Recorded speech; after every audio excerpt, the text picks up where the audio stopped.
Olá, sou Roberto Jorge, mestrando de Engenharia de Materiais na turma 2021.1 da Universidade Federal do Ceará. Irei falar um pouco sobre a descarburação do ferro líquido no vácuo e, em seguida, resolver o problema 4 da lista de exercício. Aços contendo entre 0,02% e 0,05% de carbono são ideais para ser utilizados em chapas de carroceria de automóveis e abaixo de 0,01% de carbono em aços elétricos. Antes do surgimento do processo a vácuo na produção de aço com baixo teor de carbono, os engenheiros enfrentaram a situação em que uma diminuição no teor de carbono para 0,02% foi acompanhada por um aumento considerável na perda de fusão do ferro. O teor de oxigênio atingiu 0,1% ou mais e a solução deixou de ferver, o que resultou em uma supersaturação com o oxigênio. Portanto, o teor de carbono não foi reduzido para menos de 0,06% na produção de chapas de carroceria, e na produção de aço elétrico o teor de carbono foi reduzido para apenas 0,03% a 0,05%. Após os estudos complexos da reação de carbono mais oxigênio gerando monóxido de carbono, constatou-se que uma das maneiras de fazer aço com um baixo e ultra baixo teor de carbono foi sob a pressão reduzida, ou seja, abaixo de 1 megabar. Essa tecnologia possibilita a obtenção simultânea de teores muito baixos de carbono e oxigênio em um metal. A dificuldade era que para um teor de carbono de 0,01%, sua atividade torna-se tão baixa que uma nova diminuição na atividade só é possível com a alta atividade de oxigênio, cuja concentração deve ultrapassar consideravelmente a concentração estequiométrica. Isso está associado ao fato de que um teor de carbono de 0,03%, a produção de carbono produz monóxido e dióxido de carbono, e o rendimento do último aumenta com a diminuição do conteúdo de carbono. Como resultado, o consumo de oxigênio também aumenta. O excesso de oxigênio pode resultar em um alto teor de oxigênio no metal após a descarburação profunda, uma vez que a concentração de oxigênio deixa de ser função do teor de carbono no metal, com um teor de carbono muito baixo que pode chegar a 0,002%. Isso é indesejável devido ao alto consumo de desoxidantes e contaminação de metais com inclusões de óxido. A descarburação é um processo heterogêneo complicado que consiste em vários estágios, cada um dos quais pode, teoricamente, controlar a taxa geral de reação. Então aqui tem figuras aqui de tipos de equipamentos onde pode ser feito aí a descarburação do ferro líquido no vácuo, para fazer o vácuo, para realizar o vácuo, esse processo que eu falei anteriormente. 3 membros da Academia Russa de Ciência descobriram que a interação do carbono com o oxigênio no ferro líquido pode ser descrita da seguinte forma: a constante em função da pressão que ocorre, a constante do equilíbrio químico, que é o K, em relação à pressão que acontece a reação e as concentrações dos compostos, no caso aqui concentração do carbono e concentração do oxigênio.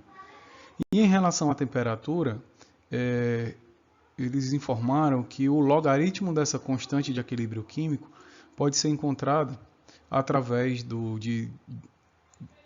dividindo 1160 dividindo pela temperatura, lembrando em Kelvin, mais uma constante de 2,003. E também informou esse logaritmo da constante pode ser relacionado com o logaritmo da pressão do carbono, sobre também o logaritmo da porcentagem de carbono, logaritmo da porcentagem de oxigênio, mais uma constante versus a porcentagem de carbono, versus uma constante vezes a porcentagem de oxigênio. Bom, chegando no problema, ele informa um pouco da teoria que eu já falei e pede para mim utilizar as seguintes equações para o cálculo do equilíbrio em parte por milhão. No problema que vocês receberam, tem essa fórmula aqui, onde diz que o logaritmo da constante do monóxido de carbono é igual a menos 1160 sobre T. Lá está escrito até menos 6, né? Mas depois eu coloquei aqui mais 6 porque pensei que poderia ter só sido um erro de sinal. Mas não, eu não encontrei essa fórmula na teoria e eu vou seguir, né, a fórmula descrita pelos russos, né, que os russos descobriram, né, como eu falei anteriormente, que é essa aqui, logaritmo de K é igual a 1160 sobre T mais 2.003. E também essa constante de K em relação à pressão e à concentração de carbono. Então ele pede para considerar temperatura 1600 graus Celsius, que o teor de carbono seja entre 5 ppm e 800 ppm, que equivale a 0,0005% e 0,008% de oxigênio, a uma pressão de 0,01 atm. E depois pede para esboçar um gráfico e compare com o resultado obtido pelo software FactSage. Então, substituindo aqui a temperatura na fórmula, né, convertendo primeiro em Kelvin, eu achei essa constante de equilíbrio químico de 419,109. Lá na equação do de Hoff, a 8.67, ele fala que se você considerar o coeficiente de atividade igual a 1, que é nesse caso que eu vou considerar, eu posso igualar aqui o teor de concentração com a fração mássica. Então, substituindo na segunda fórmula, eu substituo aqui o teor de concentração por W, CWO, concentração mássica, é igual à pressão, onde acontece a reação, né, no caso 0,01 atm, dividido pela constante de equilíbrio químico do monóxido de carbono. E aí eu cheguei nessa seguinte relação, que a fração mássica do carbono vezes a fração mássica do oxigênio chegou nessa constante. Então, o que é que eu fiz? Eu, tendo como referência aqui o oxigênio, nessa variação aqui em porcentagem, em fração mássica, eu achei a concentração de carbono, gerando o seguinte gráfico da curva de carbono em relação à curva de oxigênio.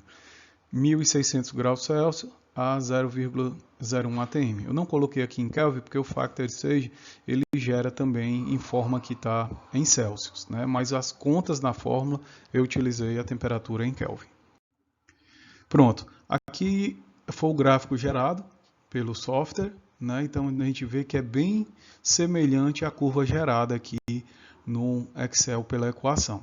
Para melhor visualização, eu gerei o segundo gráfico, onde eu junto as duas curvas, sendo que a curva em azul é a curva da equação, onde eu calculei, e a curva em laranja é do FactSage, onde eu peguei os pontos, né, correspondentes à concentração de oxigênio.